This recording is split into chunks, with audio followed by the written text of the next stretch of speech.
Mussoorie traders and welfare association की आम द्वितीय वर्षीय आम सभा का आयोजन किया, जिसमें वर्ष भर की गतिविधियों पर प्रकाश डाला गया और व्यापारियों के हितों के लिए किए गए कार्यों की विस्तार से जानकारी दी। इस मौके पर आम सभा में एसोसिएशन का आगामी कार्यकाल 3 वर्ष करने का निर्णय लिया गया। वहीं नई कार्यकारिणी के चुनाव की तिथि मुख्य चुनाव अधिकारी धर्म प्रकाश अग्रवाल ने वर्तमान कार्यकारिणी को भंग करते हुए 21 मार्च घोषित किया।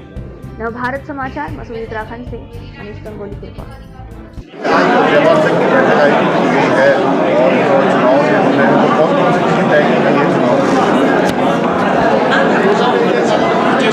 नामांकन की तिथि 13 मार्च शाम 5 बजे तक।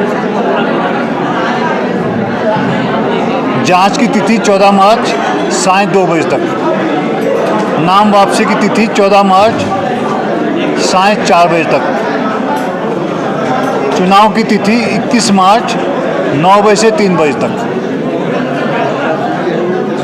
इसी सत्संग भवन में, राधा कृष्ण मंदिर के सत्संग भवन में।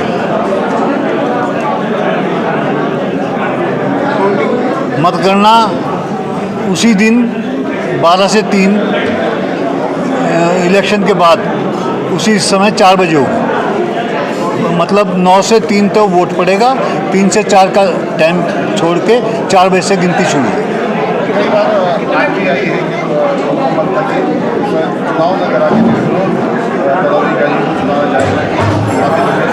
मैं अपने चुनाव अधिकारी के रूप में आप लोगों को ये बताना चाहता हूँ कि मैंने चुनाव घोषित कर दिया। हमारे दुकानदार चाहें कि चुनाव ना हो, एक ही पर्चा भरवा दें, दूसरा पर्चा आएगा नहीं तो इलेक्शन होगा नहीं।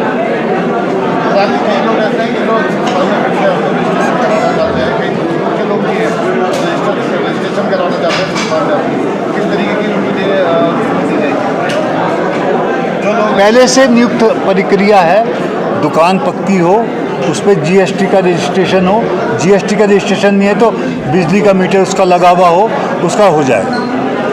देखा गया है कि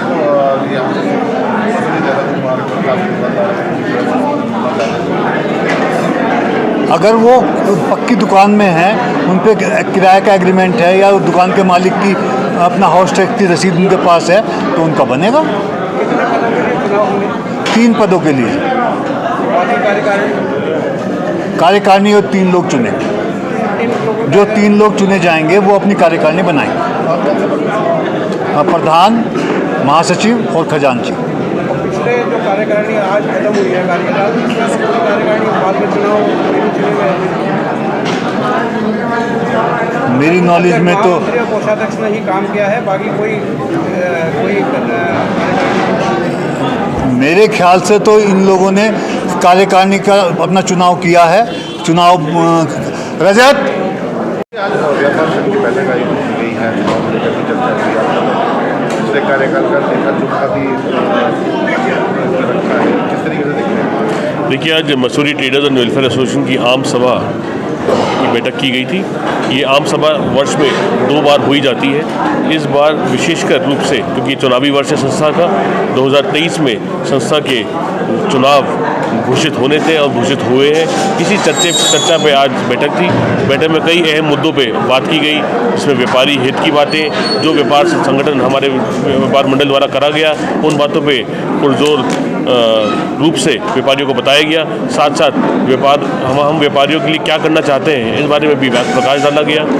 साथ साथ में हमारे ट्रेजरर द्वारा, खजांची द्वारा 2 साल का ब्यौरा संस्था के समक्ष प्रस्तुत किया गया, जो पारित हुआ और संस्था के समस्त उपस्थित सदस्यों ने संस्था की तारीफ करी और उनका बहुत बहुत धन्यवाद करते हुए वो आज उपस्थित हुए। और आगामी चुनाव मार्च में घोषित किया गया है चुनाव समिति द्वारा। और साथ में हमारी संस्था के करीब 950 सदस्य हैं और इस वर्ष सदस्य जो पिछली बार नहीं बन सके थे वो भी बन सकते हैं।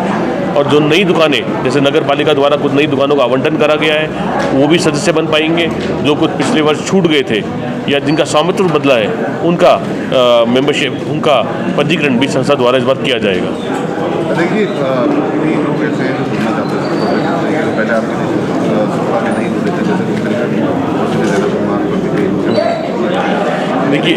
देखिए संस्था द्वारा जो परिसीमन है हमारा वो झड़ी पानी तक, जिसमें अभी कोलूखेत हमने शामिल नहीं करा है, देहरादून मसूरी हाईवे शामिल नहीं है, गनिल शामिल नहीं है, मसूरी झील शामिल नहीं है, काटबेगंजी रोड शामिल नहीं है, ऐसे भारी क्षेत्र केम्प्टी रोड शामिल नहीं है, जो टोल चौहान जी की टोल की दुकान के आगे कोई दुकान पंजीकृत नहीं है। इस प्रकार से एक सीमांकन हो रखा है। हमने पिछली वर्ष भी चुनाव समिति से निवेदन किया था कि इस सीमांकन को बढ़ाएं।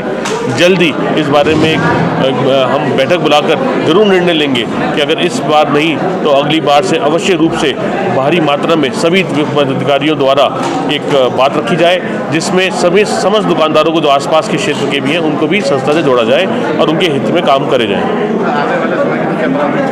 ये प्राथमिकता हमारी व्यापारी हित रहती है और समाज के हर वर्ग के साथ खड़े होकर उनकी भलाई का कार्य करने के लिए, उनकी ज़रूरत के अनुसार कार्य करने के लिए का कार्य रहती है। और हम उम्मीद करेंगे कि आने वाले समय में समस्त मसूरी के व्यापारी और हमारे नागरिक संस्था के पास जिस भी किसी मदद के लिए आएंगे वो संभव मदद संस्था अवश्य करेगी।